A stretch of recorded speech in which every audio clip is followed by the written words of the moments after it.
Assalamualaikum warahmatullahi wabarakatuh. Saya Nur Hafizani binti Mansur, pelajar PTPP 2.01, ambilan Jun 2021, akan menerangkan tentang isu kebaik dalam pentaksiran pendidikan Islam.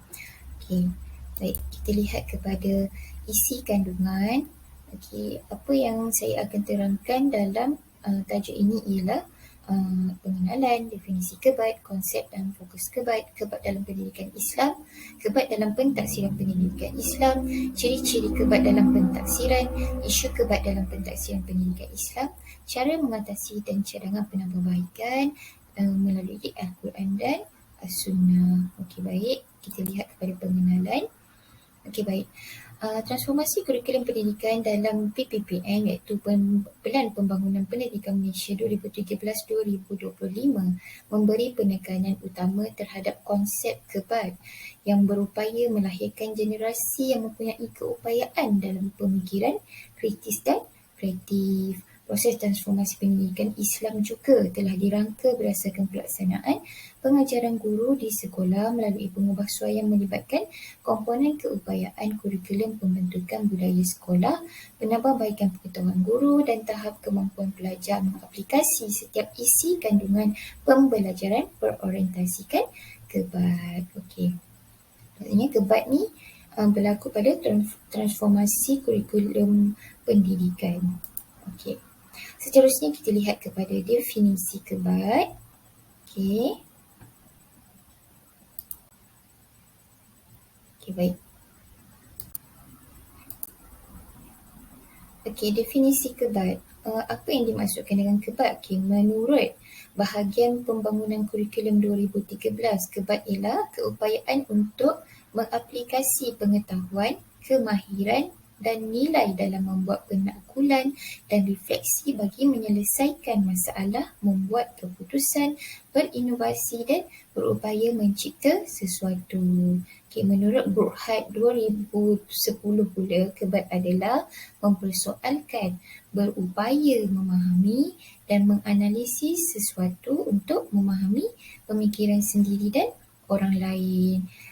Bagi Anderson pula, kebaik bermaksud ciri-ciri perluasan pemikiran seseorang pelajar itu untuk menginterpretasi, menganalisis ataupun memanipulasi sesuatu maklumat.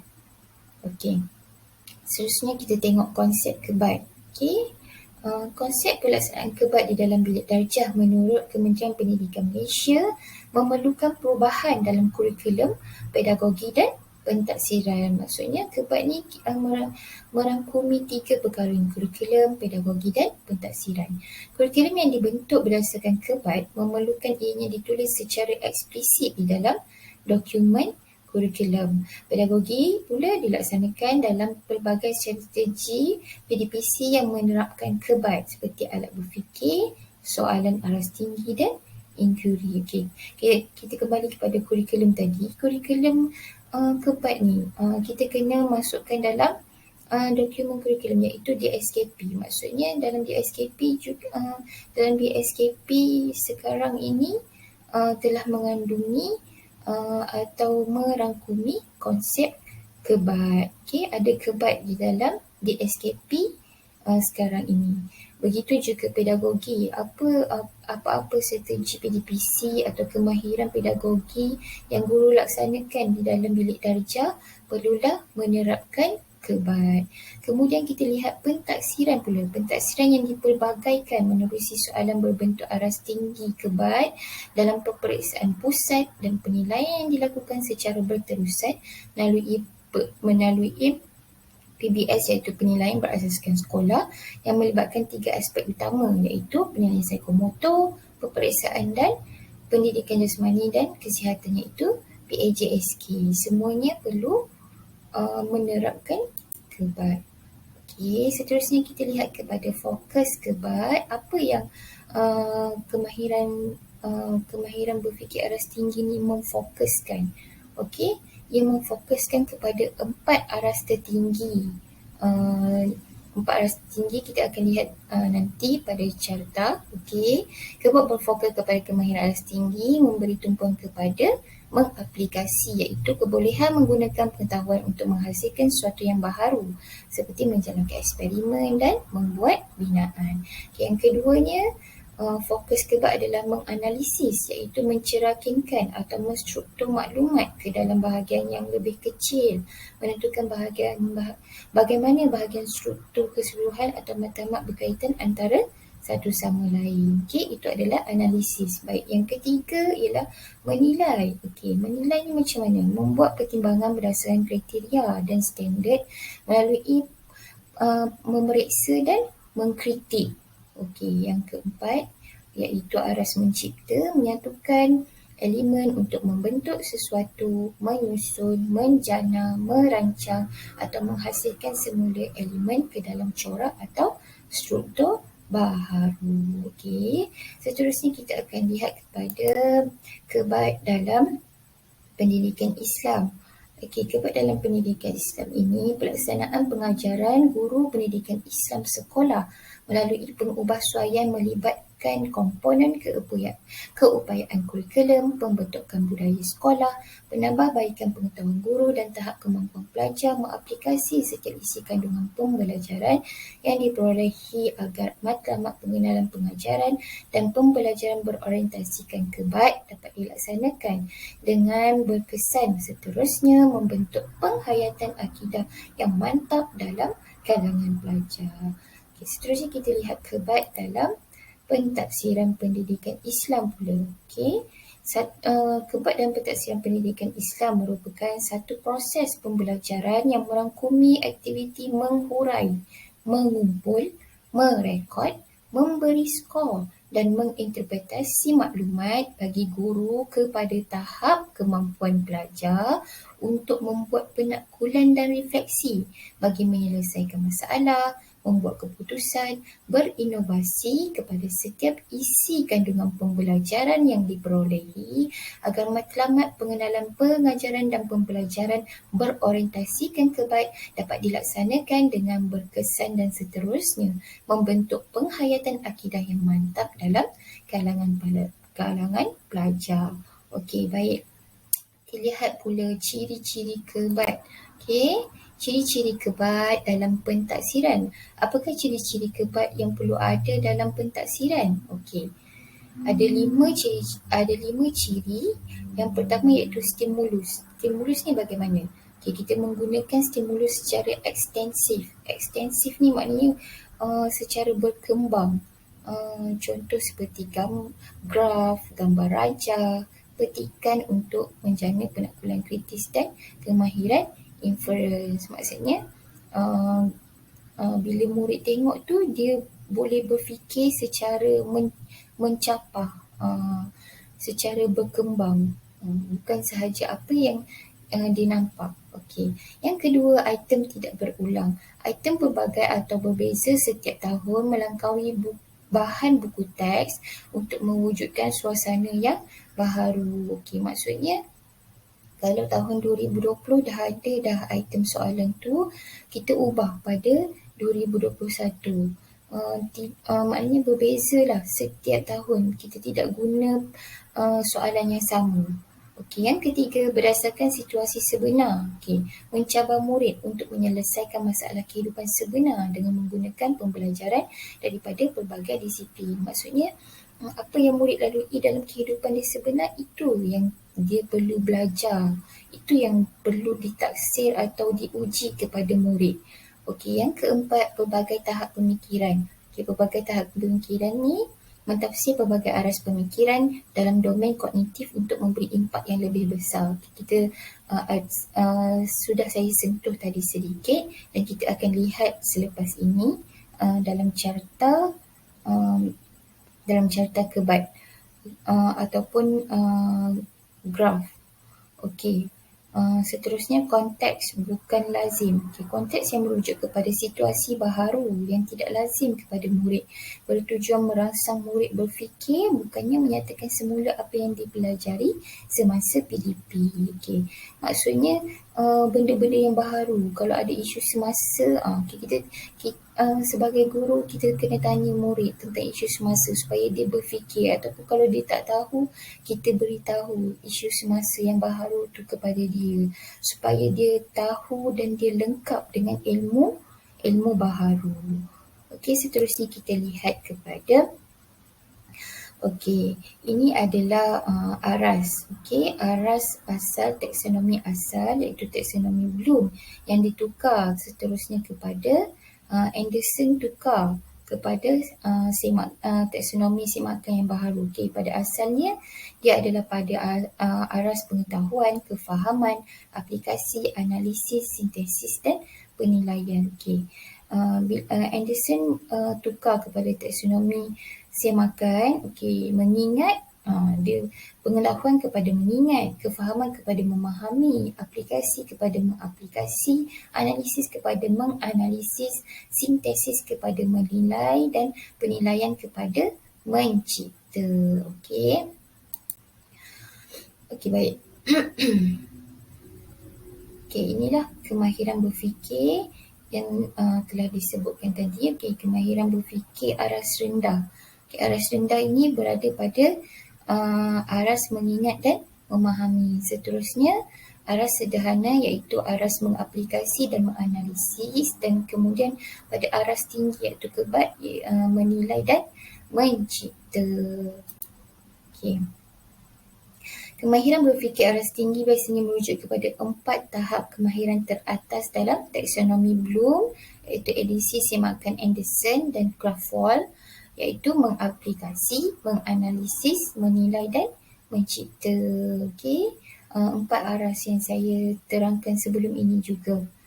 Okey, baik, seterusnya inilah dia hierarki Anderson ni. Bila Anderson dia dah tukar ataupun dia dah semak semula, inilah aras tinggi, keempat-empat aras tinggi yang maknanya kemahiran berfikir aras tinggi ni berada pada keempat-empat aras ini. Okey, seterusnya kita lihat kepada elemen dalam melaksanakan kebat. Okey, dia ada elemen utama dan elemen sokongan dalam melaksanakan kebat. Okey, elemen pertama iaitu kurikulum, dan elemen kedua pedagogi, elemen ketiga pentaksiran. Juga saya telah sebut sebelum ini. Okey, elemen penambahan atau elemen sokongan iaitu latihan, sumber, sokongan masyarakat serta core curriculum. Maknanya ini yang ketiga-tiga ni, kurikulum, pedagogi dan pentaksiran ni seperti wajib kita laksanakan. Okey, yang keempat ni, yang warna pink ni, kita sebagai penambahan supaya ada kebat dalam pentaksiran ataupun ada kebat yang dimasukkan atau diterapkan dalam PDP murid ataupun kehidupan murid sebagai pelajar. Okey, baik. Seterusnya kita lihat kepada isu kebat dalam pentaksiran pendidikan Islam. Apakah isu atau apakah masalah yang timbul, yang muncul dalam pentaksiran pendidikan Islam. Okey, ataupun apakah cabarannya untuk kita menerapkan kebat dalam pentaksiran pendidikan Islam. Okey, yang pertama adalah ketidaksediaan guru dalam menerapkan kebat. Okey, kebat merupakan sesuatu yang baru bagi semua guru dalam dunia pengajaran dan pembelajaran, begitu juga dalam pentaksiran. Okay, guru masih kurang bersedia kerana sudah selesa dengan cara lama atau terdahulu, dan kemudian guru pula perlu mengambil masa untuk menerapkan kebat dalam sesi PDP terlebih dahulu sebelum diterapkan dalam pentaksiran. Okay, baik. Maksudnya guru kurang bersedia dalam menerapkan kebat ni dalam pengajaran dalam PDP dan juga pentaksiran. Sebabnya guru ni dah selesa dah dengan cara mengajar atau cara pentaksiran yang lama ataupun yang dulu. Okey, jadi guru perlu mengambil masa pula untuk menerapkan kebat dalam situasi sekarang ni lah. Okey, sebab ia merupakan sesuatu yang baru. Okey. Kemudian isu yang kedua adalah guru kurang kemahiran, pendedahan dan pengetahuan dalam membina item soalan beraras tinggi. Okey, kenapa guru kurang kemahiran, pendedahan dan pengetahuan ni? Iaitu guru kurang jelas tentang pembinaan item soalan kebat. Guru tak tahu macam mana nak buat item soalan kebat ni. Okey, juga guru kurang diberi pendedahan atau kursus khas bagi membina item soalan kebat. Okey. Kebat memerlukan guru memiliki pengetahuan yang luas dalam menghasilkan item soalan yang berunsurkan bukan rutin atau mestilah berkait dengan isu baharu atau situasi sebenar dalam kehidupan. Okey, juga guru perlu memiliki pengetahuan luas dalam proses pentaksiran berdasarkan JSU pelbagai aras. Okey, baik.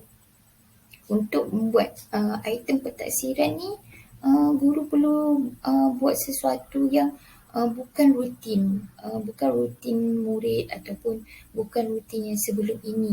Mestilah isu-isu yang terkini ataupun apa-apa yang situasi yang berlaku dalam kehidupan yang sebenar sekarang ini.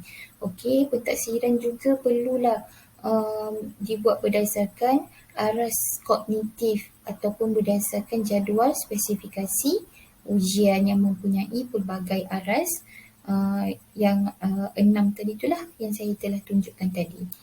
Okey, kemudian isu ketiga iaitu guru masih terikat dengan kaedah pengajaran dan pentaksiran secara tradisional ataupun yang terdahulu.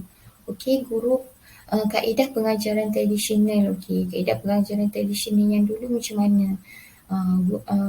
Guru tulis sahaja ataupun guru bagi tahu apa yang dalam buku teks. Okey, tidak menyentuh ataupun tidak tidak bertanyakan murid tentang isu-isu terkini atau memberitahu murid. Okey, guru lebih selesa atau terbiasa dengan kaedah chalk and talk. Apa tu kaedah chalk and talk? Okey, maknanya guru tulis dan guru bagi tahu. Macam tu. Apa yang ada dalam buku teks sahaja ke ataupun yang dalam silibus yang terdapat dalam buku teks sahaja, tapi guru tidak menerangkan atau memperluaskan lagi apa yang di luar bilik darjah. Okey, pembelajaran berpusatkan guru. Inilah maksudnya guru sahaja bagi tahu, tak minta pun pendapat murid macam mana ataupun tidak bertanyakan soalan. Okey, pelajar sebagai penerima maklumat dan pendengar. Pelajar terima je apa yang guru cakap, dengar je. Dia tak ada pun murid diminta memberi cadangan atau mengkritik apa yang guru beri ataupun dan sebagainya lah. Okey, masih berfokus kepada cara pentaksiran asal iaitu pada aras kefahaman dan pengetahuan sahaja. Okey, maksudnya pentaksiran tu apa yang belajar dekat dalam kelas tu ataupun apa yang ada dalam buku teks tu je.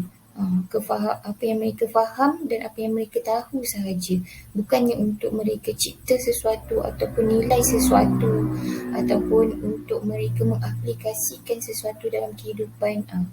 Itu yang perlu sebenarnya. Okey, seterusnya kita lihat kepada isu seterusnya iaitu murid kurang pengetahuan tentang kebat. Okey, bila guru tidak tahu tentang kebat, maka murid pun tak tahulah tentang kebat.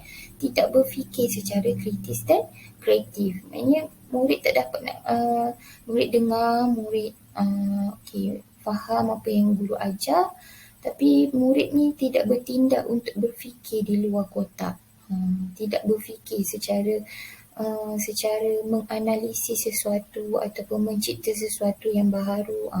Mereka tiada peluang itu. Okey, murid berada di zon selesa dengan pembelajaran berpusatkan guru sahaja, okey, dan tidak berpusatkan murid.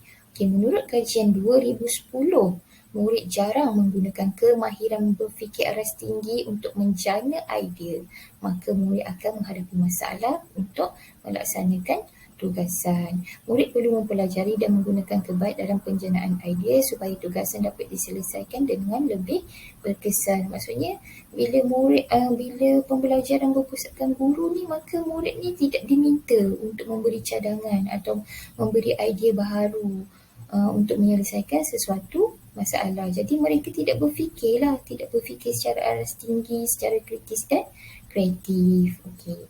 Baik, seterusnya kita lihat selepas ada cabaran, ada masalah, kita perlulah melihat kepada cara mengatasi atau menangani, menyelesaikan isu-isu yang telah kita kupas tadi. Okey. Yang pertamanya kita lihat dari sudut gurulah, dari aspek guru perlu mengubah cara berfikir. Mengubah cara berfikir yang terdahulu kepada yang sekarang. Melaksanakan pembelajaran berpusatkan murid. Kalau dulu berpusatkan guru, kita tukar kepada berpusatkan murid. Memotivasikan murid. Kalau murid macam lemah je, tak nak berinteraksi, kita sebagai guru kita motivate murid, kita beritahu murid kepentingan untuk kita berfikir ni. Menekankan aktiviti hands on, mengubah jenis tugasan, berkomunikasi secara berkesan, pemantauan dari pihak bertanggungjawab untuk melihat pelaksanaan pentaksiran. Maksudnya guru yang perlu mengubahlah segala apa yang berlaku dalam kelas ataupun dalam sesi PDP tu, semuanya bertindak dari seorang guru. Barulah murid tu boleh bertindak juga macam tu. Seterusnya kita lihat peranan guru dalam menerapkan kebait. Macam mana guru memastikan setiap murid melibatkan diri secara aktif dalam PDP. Macam mana nak melibatkan diri secara aktif? Kita tanya murid, kita galakkan murid untuk terlibat. Kita buat aktiviti, macam-macam aktiviti kita boleh buat dalam kelas. Aktiviti berkumpulan, aktiviti secara berpasangan, aktiviti secara persendirian.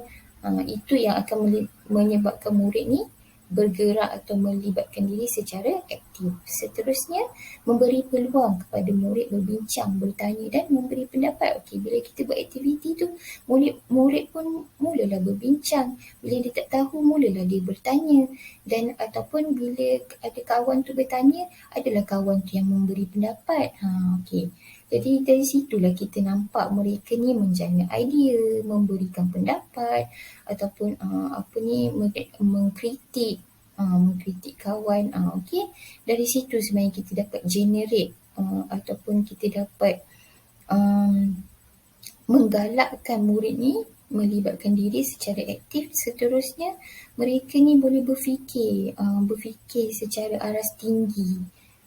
Bila mereka dah berkomunikasi macam tu, mereka dapat berfikir dengan kritis. Beri soalan-soalan yang terbaru. Seterusnya memperbaiki strategi pengajaran dan pembelajaran. Strategi yang macam mana? Pelbagai strategi sudah guru diberi penerangan. Contohnya macam strategi secara pembelajaran secara kooperatif.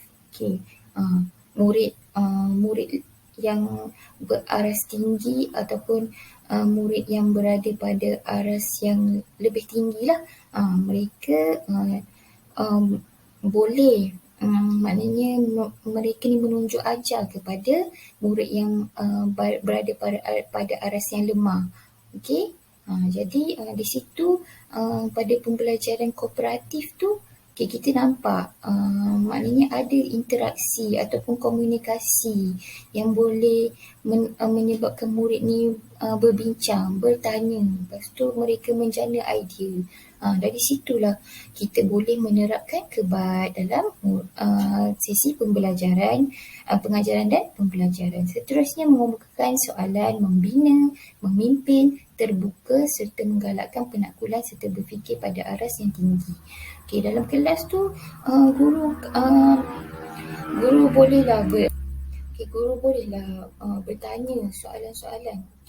Kemahiran penyoalan ni maknanya dalam pedagogi, kemahiran penyoalan Okey, guru bertanya kepada murid soalan-soalan yang memimpin mereka ataupun soalan yang membina untuk mereka menjana idea ataupun fikir secara kritis. Kadang-kadang kalau kita ajar sahaja, mereka tak berfikir, tapi bila kita tanya soalan ataupun kita minta mereka cari maklumat sendiri, kita nampak sebenarnya murid kita berupaya untuk mengeluarkan idea-idea baharu.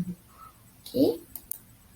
Seterusnya kita lihat cara mengatasi dalam kalangan murid. Okey. Kita buat program peta item. Okey. Peta item merupakan alat berfikir yang diperkenalkan ialah peta pemikiran. Terdapat 8 bentuk peta pemikiran visual yang mudah difahami merentas kurikulum. Okey, maknanya kita boleh generate idea mereka ataupun minta mereka buat peta item ni. Okey, ada 8 peta item. Okey, model pembelajaran interaktif dirancang supaya murid bertanya dan kemudian mengemukakan jawapan bagi persoalan mereka sendiri. Okey, kita minta mereka, okey, kita bagi soalan, lepas tu minta mereka ni, contoh mereka dah tanya kita, okey, kita tanya mereka balik. Lepas tu mereka yang bagi jawapan tu sendiri. Nampak tak dia berinteraksi secara berpusatkan murid tu. Jadi mereka tidaklah mengharapkan hanya guru sahaja yang memberi maklumat kepada mereka. Okey, kita tengok contoh peta item. Okey, ada 8 peta item: peta bulatan, peta buih berganda, peta buih, peta dakap, peta pelbagai alih, peta titi dan peta pokok. Okey, murid boleh guna ni untuk menjana idea atau pemikiran, beri jawapan.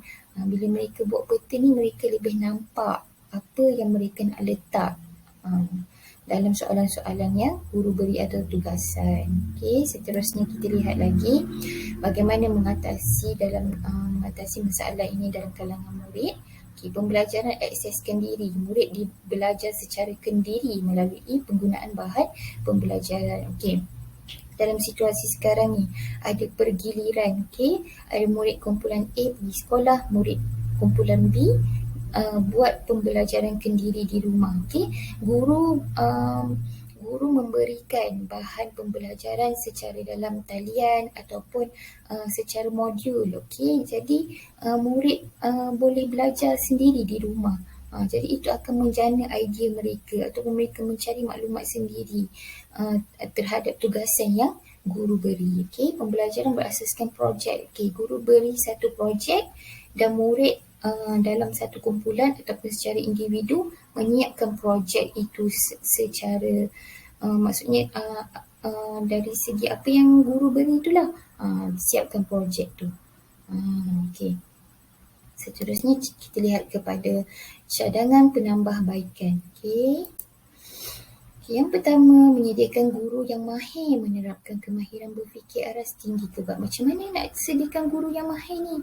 Okey, menyediakan kursus atau latihan terutama kepada guru pelatih. Maknanya guru-guru baharu ni perlu kursus dan latihan. Okey. Seterusnya, guru sentiasa komited mencipta sesuatu yang baru. Guru perlu komited lah untuk cipta sesuatu yang baru. Okey, perbincangan sesama guru melaksanakan kebat dalam pentaksiran. Okey, guru perlu berbincang sesama mereka macam mana nak laksanakan kebat tu, macam mana nak buat item soalan kebat dalam pentaksiran.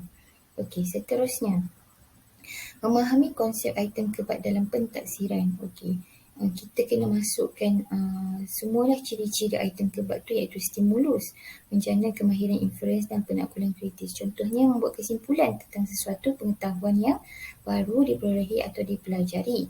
Pelbagai tahap aras pemikiran memperbagaikan kata tugas untuk mentaksir aras pemikiran domain kognitif yang pelbagai. Contohnya, menggunakan kata tugas seperti bagaimana cara mengatasi, bagaimana cara menganalisis, membanding beza sesuatu pengetahuan.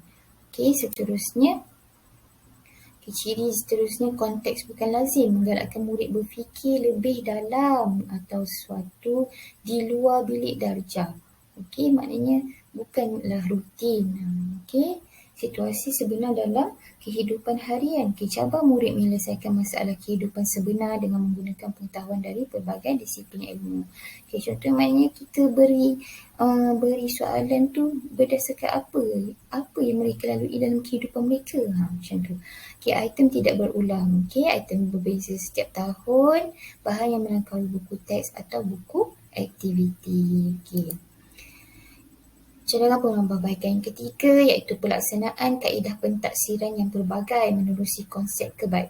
Kemahiran dalam pendidikan Islam yang boleh diterapkan unsur kebait. Kemahiran membuat kategori. Apa tu kemahiran membuat kategori? Memerlukan keupayaan pelajar untuk membina kefahaman tentang perbezaan yang wujud dalam sesuatu kandungan. Contohnya, kategorikan perkataan alif lam qamariyah dan alif lam syamsiyah dari surah At-Takatsur. Kemudian tulis di dalam buku tulis. Ini adalah contoh. Banyak lagi contoh kita boleh buat untuk membuat kategori ni. Contohnya kalau kita bagi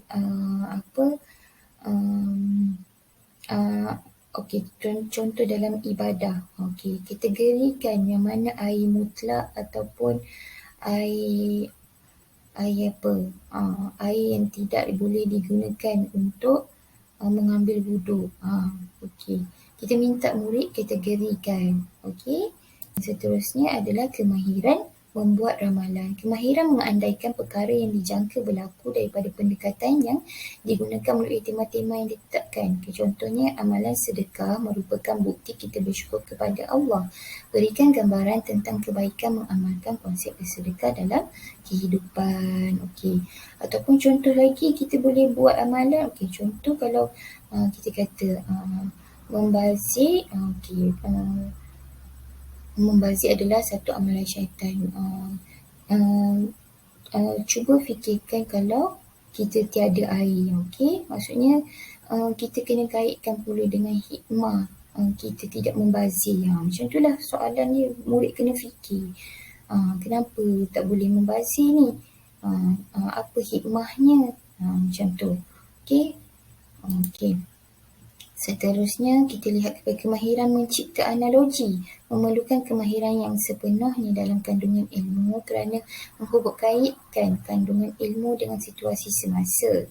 Memerlukan keupayaan menganalisa dan mengaplikasi yang tinggi. Sebagai contoh, Ahmad mengikuti perkhemahan sekolah di dalam hutan. Ahmad tidak menjumpai sungai dan bekalan air yang ada hanya mencukupi untuk diminum sahaja. Apakah solusi supaya Ahmad dapat bersuci selain menggunakan air? Jadi murid ni kena fikirlah, apa syarat-syaratnya kalau kita nak buat tayamum. Murid boleh masukkan. Maksudnya bukanlah kita tanya dia, apakah syarat untuk bertayamum? Tidak. Kita bagi dia situasi supaya dia fikir.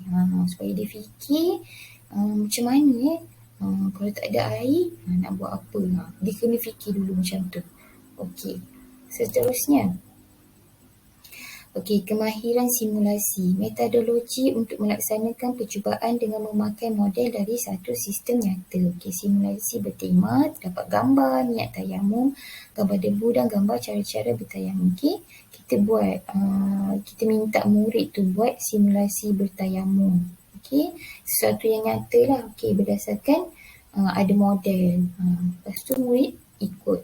Seterusnya. Cara penambahbaikan yang terakhir itu cara penambahbaikan yang seterusnya memperluaskan kajian atau penyelidikan tentang amalan kebait dalam pentaksiran, iaitu menggalakkan peluang atau ruang untuk kajian dan penyelidikan amalan kebait di kalangan guru pendidikan Islam sama ada peringkat sekolah ataupun peringkat lebih tinggi. Cadangan yang terakhir, membuat perbincangan atau perjumpaan bersama ibu bapa tentang pengenalan kebait. Pihak sekolah membuat satu perbincangan bersama ibu bapa tentang kepentingan mengamalkan kebait dalam pentaksiran. Merupakan persediaan awal penerimaan dan pengamalan kebait di rumah. Jadi dalam situasi sekarang ni, anak-anak Ya, murid-murid kita ni sebenarnya perlu, bukan sahaja di sekolah ataupun dalam ujian sahaja ada kebat, tapi mereka perlu berfikir secara aras tinggi dalam kehidupan mereka juga. Jadi kita kena sebagai guru ataupun pihak sekolah bagi tahu ibu bapa apa kepentingannya kena ada kebat ni. Okey, bukanlah untuk murid ni cemerlang dalam akademik sahaja, tapi maknanya dalam kehidupan mereka, bila mereka ni faham ataupun mereka lebih mendalami kehidupan mereka, apa yang belajar kat sekolah tu mereka boleh aplikasikan. Mereka boleh buat sesuatu yang baru pula. Macam tu. Okey? Okay, dari sudut Al-Quran. Okey, dari sudut Al-Quran dan As-Sunnah pula. Okey, bagaimana kita mengatasi atau kita hanya menangani masalah ni. Okey, kita lihat kepada surah An-Nahl ayat 43. Fas'alu ahlu zikr in kuntum la ta'lamun. Okey, maka bertanyalah kepada orang yang mempunyai pengetahuan jika kamu tidak mengetahui. Maksudnya jika kita ada pakar ataupun kita ada orang yang boleh kita rujuk sebagai guru, kita rujuk kepada orang yang lebih pakar atau yang lebih mengetahui tentang kebat ni. Tak kisahlah siapa pun mereka, tapi kalau mereka lebih pakar, kita minta mereka ajarkan. Jangan jadi guru yang rigid kepada sesuatu perkara sahaja. Okey, ataupun murid juga tanya kepada rakan yang lebih faqih, yang lebih tahu, yang lebih faham, yang lebih mendalami apa yang kawan tu lebih tahu. Jadi kita pun akan ikut turut serta tahu seperti mereka. Okey, dari hadis Rasulullah sallallahu alaihi wasallam, riwayat Imam Malik, taraktu fikum amraini lam tadillu ma tamassaktum bihima, kitabullah wa sunnatu nabihi. Maksudnya aku tinggalkan kepada kamu dua perkara dan kamu tidak akan sesat selagi kamu berpegang dengannya, iaitu kitab Allah, Al-Quran dan sunnah Nabi Muhammad sallallahu alaihi wasallam. Okey, maksudnya walaupun mengaplikasikan atau menerapkan kebat ni, kita jangan tinggal, maknanya kita jangan abaikan Al-Quran dan As-Sunnah juga dalam kebat.